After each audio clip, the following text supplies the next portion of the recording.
Welcome to r/slash relationships, where OP almost gets murdered.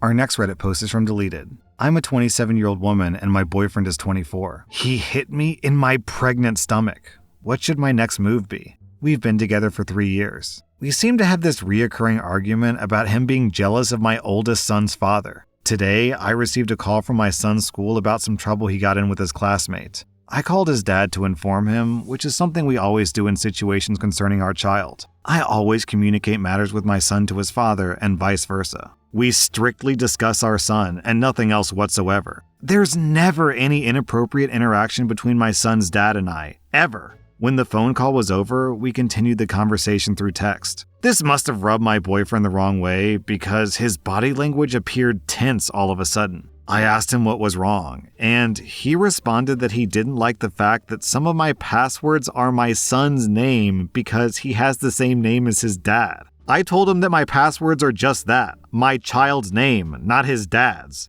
He seemingly got over it and we moved on. Fast forward an hour later, he comes in the room and tells me that he'll text me later while he's at band practice, and that he wants me to respond back as fast as I responded to my son's father earlier today. He never texts me while he's at band practice. He always calls after, or I'll just see him when he gets home. So I told him that I'm not responding at all since he's comparing himself to my oldest son's dad, again, and that he's only texting me just to see if I'll respond in a certain time. This gets him even more upset, and he begins raising his voice. I try to leave the room to avoid arguing, and he blocks me from leaving and tells me that I'm not leaving, so I start yelling for him to move out of my way. My boyfriend is a huge guy, 6'1", 260 pounds, compared to my petite self, 5'0", 164 pounds. By this point, my 1-year-old is crying and I'm trying to get to him. My boyfriend keeps pushing my hand every time I try to grab the doorknob and using his weight to keep the door from opening, so I hit him in his shoulder. Not hard at all, he probably barely felt it. And he hit me back way harder in my stomach. I'm currently 6 months pregnant. So I turn the other way and start to cry. Instead of apologizing, he starts to blame me, saying that it was a reflex because I hit him first and he didn't mean to hit my stomach. He also said that he didn't even hit me that hard, which was false. He tried to grab me and I lashed out in anger, hitting, yelling, and kicking. When he finally let me leave the room, he followed me to the other room demanding that we talk right now. I told him no, and he proceeded to pull and yank me off the bed to get me to go with him until I yelled at him to leave me alone.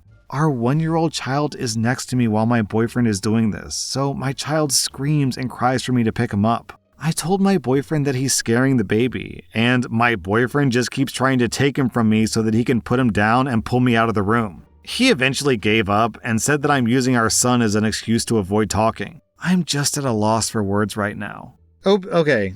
If anyone's ever in this situation, the solution is not to sit down and write a Reddit post. It's to go to the hospital and file a police report. In my book, personally, I consider this attempted murder. Punching a pregnant woman in the pregnant belly is a way to force a miscarriage. And this isn't me trying to get into the whole abortion debate. This is like legally the law here. If you force a woman to miscarriage when she intends to take that baby to term, that's considered murder. Our next Reddit post is from Throwaway Serious B. I'm a 30-year-old man and my wife is 31. My wife doesn't appreciate my bees. I'm considering divorce. What should I do? My wife and I have been married for 5 years now. I work mainly in accounting and personal finance advice, while my wife is a math teacher at our local high school. Recently, I've been researching and preparing to start a bee colony because I've been interested in bees for a long time, and I recently reached a place financially where both me and my wife would be able to pay bills and have bees. Before I did anything, I spoke with my wife about my research and my plan to get bees. At first, she had some apprehensions, but we talked through them. Once we were both on the same page, I found an artificial beehive and contacted a professional beekeeper to help with the bee process. And so, I began my bee journey. A week or two later, my wife comes home while I'm making dinner and tells me that she invited a few work friends over, all 31-year-old women, for dinner tomorrow. I say that's fine and continue making my dinner until she requests that I move my beehive, and the exchange went something like this. While I clean the house, would you mind moving your hive? It's an eyesore. I'm sorry, but what do you mean by eyesore? It's outside, and it has plenty of distance between itself and the house. I know, but I want it further back. It doesn't match the house, and I don't want my work friends thinking that I let this house go to chaos when I'm not around. At this point, I had finished dinner and was setting up the table when I asked her, why is this an issue now? Didn't we agree on the placement before I even got the hive? And besides, it's hard to move a hive once it's been placed. Where were you thinking of moving it? She responded that she didn't care, she just didn't want to see it. After that, we sat down for dinner and I asked again where she wanted me to move the hive, stating that the closest forest wasn't on our property and the second option would be by the back porch. My wife repeated her answer, that she didn't care, she just didn't want to see it, and we continued on as normal. We ate, we cleaned the house in preparation, did our respective nighttime routines, and went to bed. The next day, my wife and I wake up around 5 a.m., do our morning routines, eat breakfast, and head to work. At 4 p.m., my wife calls me while I'm still at work. The high school gets done around 3 p.m. I excuse myself from a conversation I was having with a coworker, and I go to a quiet corner of the break room. I pick up, and my wife starts screaming at me that I didn't move the hive, and now her work friends have to see my hideous beehive. I try and get her to calm down by apologizing and saying that I forgot, and that I can drive over and move it quick. But my wife cuts me off and says that it's too late, and she'll do it herself before she hangs up.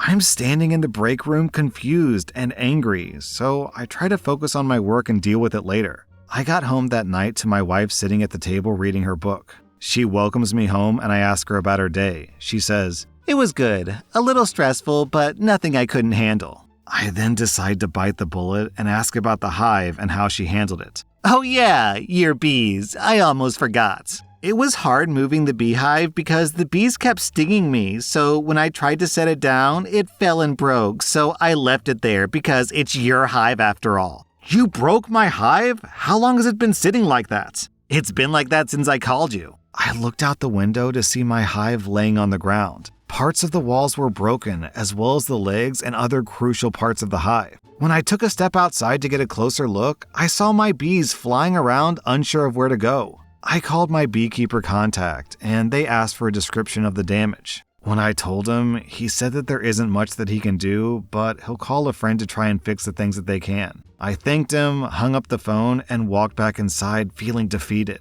When I re-entered the house, I walked upstairs, not even glancing at my wife. I took a shower and cried. My dream of having a beehive on my own was gone, and there wasn't much that I could do. When I got out of the shower, my wife was already in bed. I crawled in next to her and laid awake for hours, questioning our relationship, and if she really loves me, why didn't she leave the hive alone? I've been contemplating divorce, as I realized that after she destroyed my hive, she never once apologized, nor does she seem empathetic in the slightest. I tried asking for an apology, and all I got was, "Why should I apologize for doing you a favor?" I haven't asked for an apology since, and I'm wondering how I never noticed this behavior from her before, and I don't know what to do. Deep down, I still love her, but she also can't understand why I'm so upset.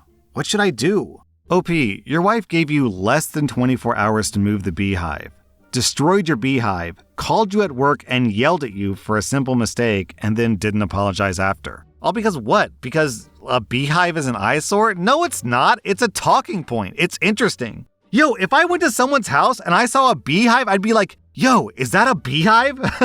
Because it's interesting. Dude, you have a beehive? Why do you have a beehive? Do you collect honey? Do you do it because you're interested in the bees or because you're harvesting honey? Where do you even get bees? Do you buy them from the store? Do you order them online? What kind of bees are they? What kind of honey do they make? Do you have a beekeeping suit? How long have you been doing this hobby? It's so interesting. It's such a cool, just a cool hobby. Maybe I should get bees. Anyways, OP, I hate to recommend divorce for something that's seemingly so minor, destroying a beehive, but really, the way that your wife has acted here really shows that she just doesn't care about you, your feelings, or your passions. Her friends' opinions are more important than your happiness, which should tell you a lot, OP, so maybe you should consider divorce. Our next Reddit post is from Throwaway. My twin and I are fraternal twins. Recently, we took a genetic test for fun because we wanted to see what we shared and the differences between us. Since we still share genes, fraternal twins are like siblings genetically. My grandparents had suggested the tests and got them for us, so our parents didn't know about it. But our results made no sense. My twins' results came up as almost completely Eastern European and Western European, which makes sense as most of my family are Croatian, German, and Austrian, so all of that would be accurate. But my results were nothing like that. My results were almost completely Scandinavian, with some Russian and a couple of other places. Neither of these were on my twins' results. She had a very small percentage of Scandinavian, but that was it. Also, we had no matched DNA, which clearly seems impossible. We're literally twins. We have to share DNA. My twins said that they must have mixed up my sample with someone else. We ended up contacting the company, and my twin and I took a test again. It was the same result. Both my twin and I were really confused. We told our grandparents, and they just said, "That's interesting," and said nothing else. My twin said that we should tell our parents and see if they had ever done a genetic test or if any of our siblings had, and then we could see if somehow ours were still right. I mean, it kinda made sense that I'd have Scandinavian because I'm so much taller than my mother and quite a bit taller than my twin. And I'm way better at football and handball than she is. Also, I'm very blonde compared to the rest of my family, but I thought that it was the German in me. When we told our mother, she reacted almost the same way as my grandparents, but she also seemed annoyed. She said those tests are inaccurate and our grandparents shouldn't have told us to take one. And when we asked our father, he basically said nothing. I'm confused. I know my twin thinks that it's just a mistake, but I don't think so. We have to share DNA, about 50%. That's how twins and siblings work. Even though we're fraternal, we should still share quite a bit of DNA, but other explanations just don't make sense. My mother can't have cheated on my father because my twin and I would still share DNA, just less because we would have different fathers. The results mean that we can't share a parent or even be related. But I don't see why my parents would adopt me if I'm not their child, when I don't think they've ever been to Scandinavia, and why they'd adopt a baby that's almost exactly the same age as their biological baby. I'm panicking. The person I'm closest with in the whole world, who I thought that I even shared a womb with, might not even be related to me. My birthday might not even be real. None of this makes any sense, and no one is telling me the truth. I'm also scared that my twin might tell her boyfriend about it, and then people might end up knowing that I'm some kind of fraud and my family isn't my family at all. Sounds to me like the grandparents in this story know what's up. They just randomly out of the blue suggested you take a DNA test with your twin? Nah, I think the grandparents know that something is up, and this is their way of telling OP. Alright, well, a week later, OP posted an update. So, I'm adopted, which was probably quite obvious as soon as I got the results, but I guess I was in denial. My parents told me a couple of days ago. Not much, but a bit. I know now that my mother was Danish and my father's old girlfriend from when he was really young, which is seriously weird. I asked them a lot of questions, but I didn't get answers to all of them. I don't know who my father is, how my parents were able to adopt me, and why. If my mom is even alive, nothing. But thankfully, I am legally adopted by them, which is a relief since I was worried that I might not be. And my birthday is actually my birthday, so they haven't been committing any weird fraud. It's very weird. My sister has been acting weirdly, and my family as well. But in some ways, it's a relief. My parents still feel like my parents, and my siblings feel like my siblings. I know that technically they're not, but I don't feel too upset about it. I'm just upset that they lied, and also that they won't tell me everything. I don't know if they genuinely don't know or just don't want to talk about it, but at least I have an idea about everything now. I'm still not quite sure how I feel about it, but I'm glad that I know about things now. Plus, now I have a country that's actually good at football to support, which is nice. Yeah, okay, so my personal theory is that the grandparents always knew that OP was adopted, and they thought that the parents should tell OP that she was adopted, but the parents disagreed and they were forced to silence. So now that OP and her twin are 18, the grandparents are just like, have you ever thought about taking one of those DNA tests? Our next Reddit post is from Aggravating Sign. I'm a 24-year-old woman and my boyfriend is 31. My boyfriend went to a meeting for a job 3 days ago and hasn't come back since. Is it fair if I pack his things and send them to him? So my boyfriend, whom I've been dating for 1.5 years and who's only worked for 2 months out of that time, left the other day for a job opportunity. This opportunity came from a friend of his who I know has a history of ghosting him after doing the work without paying him, but he went anyways. So my boyfriend disappears for the whole night, basically until 2 a.m. Then texts me that he's done acid with his friend and he's staying at his house after that. So then he texts me for a while, but he doesn't come home the next day and disappears again. Then today, he texts me that he's going to come back in an hour and a half, but never shows up even though I ordered food for him. He was also supposed to come home to have dinner the night that he didn't show up, and he didn't come back then either. So is it wrong of me to send him his clothes and his stuff and move on with my life? Then OP posted an update. Eventually, he came back. When I told him that I wanted to end things, he started choking me. He did so for at least 4 hours on and off. He then tried to stab me. He scared me to the point that I broke down. Then he held me and he of course apologized. He refused to leave and wouldn't stop the physical abuse or the torture until I changed my mind. I pretended to change my mind, otherwise he might actually kill me. No, this is not the first time this has happened. Anytime I attempted to leave, he would take my passport, my cell phone, my laptop, everything I had, and either threaten to take them with him or keep me locked in the bedroom until I would acquiesce and agree not to leave. In the end, I was able to end the relationship thanks to the advice and support of everyone here. Thank you, even for the harsh words, because I really needed to hear it. I'm in a safe place now, and I'll return to my country in a few days. Yo, okay, I clicked on OP's profile, and she's been posting for about a month now, and is every single one of her posts a red flag about her boyfriend? Okay, listen to the titles of these posts. Is it wrong for me to want my boyfriend to wake up earlier? Should I break things off with my partner? I'm in love, but I'm so tired in my relationship with my boyfriend. What do I do now? I love my boyfriend, but I feel so empty. I feel like my boyfriend sees our relationship as a chore. My boyfriend just disappears sometime with friends. Is this okay? I'm supporting my boyfriend financially, and I don't know how to feel about it. Should I stay in this arrangement? Am I the butthole for assuming that my boyfriend's history of relying on his ex-girlfriend financially means that he'll do the same thing to me?